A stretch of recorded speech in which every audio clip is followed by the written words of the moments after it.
बता दें कांग्रेस की दूसरी लिस्ट जारी हो चुकी है और कुल 43 उम्मीदवारों का ऐलान कांग्रेस ने कर दिया है। मध्य प्रदेश के संदर्भ में हम बात करें तो नकुलनाथ को छिंदवाड़ा से टिकट दी गई है। नकुलनाथ जो कि मध्य प्रदेश के पूर्व मुख्यमंत्री कमलनाथ के बेटे हैं और छिंदवाड़ा को लेकर उनके नाम की लगातार चर्चा चल रही थी। ऑन रिकॉर्ड भी कांग्रेस पार्टी ने, कमलनाथ ने कई बार यह कह दिया था कि नकुलनाथ ही छिंदवाड़ा से चुनाव लड़ेंगे। तो इस वक्त की बड़ी खबर आपको बता रहे हैं, इस वक्त की बड़ी खबर आपको बता दें, कांग्रेस की दूसरी लिस्ट का ऐलान हो चुका है। कुल 43 उम्मीदवारों के नाम इसमें शामिल हैं। इसके पहले कांग्रेस की पहली लिस्ट आई थी, मध्य प्रदेश के 5 नाम छूटे थे, लेकिन अब ये पांचों नाम सामने आ चुके हैं। आपको बता दें कि कांग्रेस की जो दूसरी लिस्ट है उसमें नकुलनाथ छिंदवाड़ा से चुनाव लड़ेंगे, सिद्धार्थ कुशवाहा सतना से। कुल 9 नामों का ऐलान किया गया है। फूल सिंह बरैया की बात करें तो भिंड से इन्हें टिकट मिली है। इसके अलावा कमलेश्वर पटेल सीधी से चुनाव लड़ेंगे, कमलेश्वर पटेल सीधी से चुनाव लड़ेंगे और राजेंद्र मालवीय को देवास से टिकट मिली गई है। मंडला से ओमकार सिंह मरकाम को टिकट दी गई है। इस वक्त की बड़ी खबर आपको बता रहे हैं, कांग्रेस की दूसरी लिस्ट जारी हो चुकी है। कांग्रेस ने प्रेस कॉन्फ्रेंस करते हुए सभी प्रत्याशियों के नामों का ऐलान किया है। मध्य प्रदेश के संदर्भ में बात करें तो छिंदवाड़ा जो कि काफी हाई प्रोफाइल सीट मानी जाती है, मध्य प्रदेश की काफी हॉट सीट है, वहां से पूर्व सीएम कमलनाथ के बेटे नकुलनाथ को टिकट मिली है। लोकसभा के प्रत्याशी होंगे। सतना से सिद्धार्थ कुशवाहा को टिकट मिली है। भिंड से फूल सिंह बरैया कांग्रेस के उम्मीदवार होंगे। 43 सीटों पर प्रत्याशियों के नामों का ऐलान कांग्रेस ने कर दिया है। इस वक्त की बड़ी खबर आपको बता रहे हैं, कांग्रेस की दूसरी लिस्ट आ चुकी है। 43 सीटों पर प्रत्याशियों के नामों का ऐलान किया गया है। छिंदवाड़ा से नकुलनाथ का नाम घोषित किया है कांग्रेस ने। सिद्धार्थ सिंह कुशवाहा सतना से चुनाव लड़ेंगे। फूल सिंह बरैया को भिंड से टिकट मिली है। कमलेश्वर पटेल सीधी से और देवास से राजेंद्र मालवीय उम्मीदवार होंगे। इस वक्त की बड़ी खबर आपको बता रहे हैं, इस वक्त की बड़ी खबर आपको बता दें, 43 उम्मीदवारों के नामों का ऐलान हो चुका है। और मध्य प्रदेश की बात करें तो नकुलनाथ छिंदवाड़ा से चुनाव लड़ेंगे। मंडला से ओमकार सिंह मरकाम को टिकट मिली है। मंडला से ओमकार सिंह मरकाम को टिकट मिली है। सीधी से कमलेश्वर पटेल कांग्रेस के प्रत्याशी होंगे।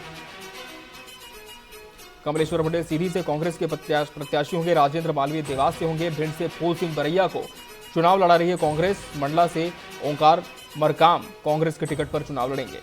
इस वक्त की बड़ी खबर आपको बता दें, लगातार ये चर्चाएं थी कि कांग्रेस की दूसरी लिस्ट कब आएगी। टीकमगढ़ की बात करें तो पंकज अहिरवार को कांग्रेस ने टिकट दी है। पंकज अहिरवार जो कि टीकमगढ़ से कांग्रेस के उम्मीदवार होंगे। इस वक्त की बड़ी खबर आपको बता रहे हैं, कुल 43 उम्मीदवार जो कि अलग अलग राज्यों के ऐलान किए गए हैं, उनमें मध्य प्रदेश से आपको हम नाम बता रहे हैं। कांग्रेस की प्रेस कॉन्फ्रेंस में नामों का ऐलान हुआ है। नकुलनाथ छिंदवाड़ा से चुनाव लड़ेंगे। सतना से सिद्धार्थ कुशवाहा को टिकट मिली है। फूल सिंह बरैया भिंड से कांग्रेस के उम्मीदवार होंगे। कमलेश्वर पटेल सीधी से मैदान में उतरेंगे। देवास की बात करें तो राजेंद्र मालवीय को पार्टी ने मौका दिया है। मंडला से ओमकार सिंह मरकाम को कांग्रेस ने टिकट दी है। वहीं टीकमगढ़ से पंकज अहिरवार कांग्रेस के प्रत्याशी होंगे। तो कांग्रेस की दूसरी लिस्ट में ये तमाम दिग्गज नाम कांग्रेसियों के हैं। दिल्ली से प्रेस कॉन्फ्रेंस करते हुए इन प्रत्याशियों के नामों का ऐलान कर दिया गया है और सस्पेंस था, कुछ सीटों को लेकर तस्वीर साफ नहीं हो पा रही थी, लेकिन अब औपचारिक तौर पर नामों की घोषणा हो चुकी है। जैसे कि हम नकुलनाथ की बात करें, नाम की ऑन रिकॉर्ड कई बार कांग्रेस ने इस नाम का ऐलान किया था, लेकिन जब तक हाईकमान की मुहर नहीं लगती तब तक इसे संभव नहीं माना जा रहा था। लेकिन अब आलाकमान की मुहर लग चुकी है और मुहर लगने के बाद अब ऑन रिकॉर्ड ये जो तमाम नाम है वो सामने आ चुके हैं। एक बार फिर से आपको जैसा बता दें, मंडला से ओमकार सिंह मरकाम कांग्रेस के प्रत्याशी होंगे। देवास से राजेंद्र मालवीय कांग्रेस के टिकट पर चुनाव लड़ेंगे। सीधी से कमलेश्वर पटेल को कांग्रेस ने मौका दिया है। वहीं भिंड से फूल सिंह बरैया कांग्रेस के प्रत्याशी होंगे। सतना से सिद्धार्थ कुशवाहा को टिकट मिली है। छिंदवाड़ा से नकुलनाथ ही चुनाव लड़ेंगे। टीकमगढ़ से पंकज अहिरवार को पार्टी ने मौका दिया है। तो ये वो तमाम नाम है जो दिग्गज हैं और लिस्ट की रेस में सबसे आगे चल रहे थे। कुछ नामों को लेकर सस्पेंस बना हुआ था, लेकिन अब चूंकि दिल्ली से नामों का ऑन रिकॉर्ड ऐलान हो चुका है तो तमाम जो आशंकाओं के बादल थे वो छट चुके हैं और चुनाव को भी अब कुछ समय रह गया है। कभी भी तारीखों का ऐलान हो सकता है। इसके साथ ही आचार संहिता लग सकती है।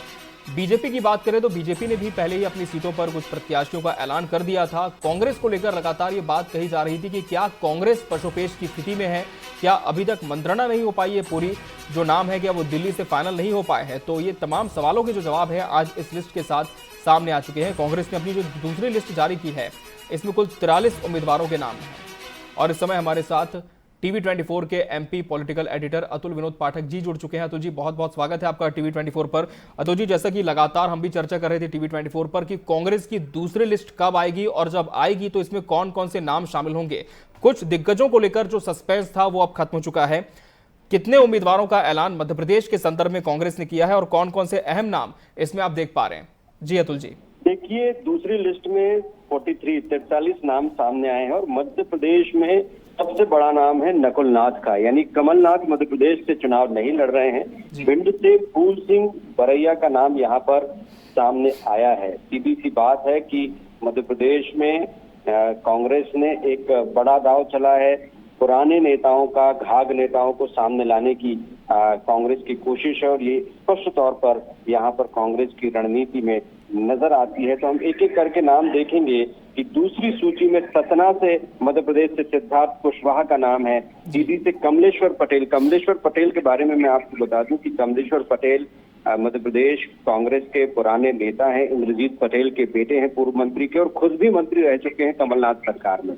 मंडला से यदि हम बात करें तो ओमकार मरकाम आदिवासियों से जुड़ा हुआ एक मुखर नेता है, जिसकी आवाज मध्य प्रदेश की विधानसभा से लेकर सड़कों तक गूंजती है और आदिवासियों के मुद्दों को, मध्य प्रदेश के गरीबों के मुद्दे को ओमकार सिंह मरकाम तेजी से उठाते चले आए हैं। तो एक अच्छी चॉइस हम कांग्रेस को लेकर कह सकते हैं।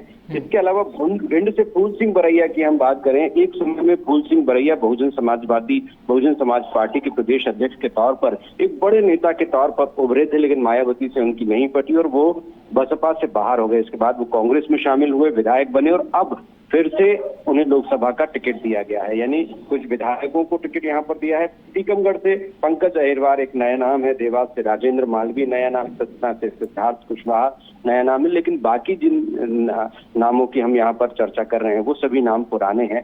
खास बात यह है कि छिंदवाड़ा अब कमलनाथ की जगह नकुलनाथ का युग शुरू हो चुका है। कमलनाथ ने विधायक के रूप में अपनी आखिरी भूमिका लगता है कि स्वीकार कर ली है और शायद अब वो चुनाव न लड़े और आने वाले समय में छिंदवाड़ा से नकुलनाथ ही कमलनाथ का प्रतिनिधित्व करें। यदि नकुलनाथ जीतते हैं तो कांग्रेस के खाते में एक बार फिर छिंदवाड़ा जो है सौगात दे सकता है, क्योंकि जब कांग्रेस संकट में पड़ी है छिंदवाड़ा ने कांग्रेस का सहयोग दिया है और पिछली बार के चुनाव में सिर्फ एकमात्र सीट छिंदवाड़ा रही जिस पर नकुलनाथ जीते थे और बाकी सभी सीटें बीजेपी ने जीती थी, इंक्लूडिंग ज्योतिरादित्य सिंधिया जैसे बड़े दिग्गज जो कांग्रेस में हुआ करते थे तब, उनको हार का सामना करना पड़ा था गुना से, लेकिन अब वो बीजेपी से चुनाव मैदान में होंगे।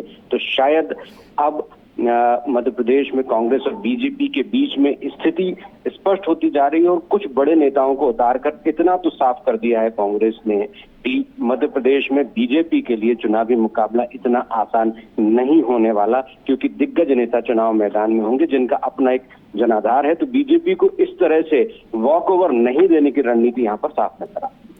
बिल्कुल, तो बीजेपी को वॉक ओवर नहीं देने की रणनीति कांग्रेस की है तो जी, लेकिन हम आपसे ये भी समझना चाहेंगे जो बीजेपी की लिस्ट आई थी इन सीटों पर कांग्रेस के जो नाम सामने आए हैं, तो क्या मुकाबला अब कांटे की टक्कर का माना जाएगा? किस तरह से बैलेंस रखने की कोशिश की गई है?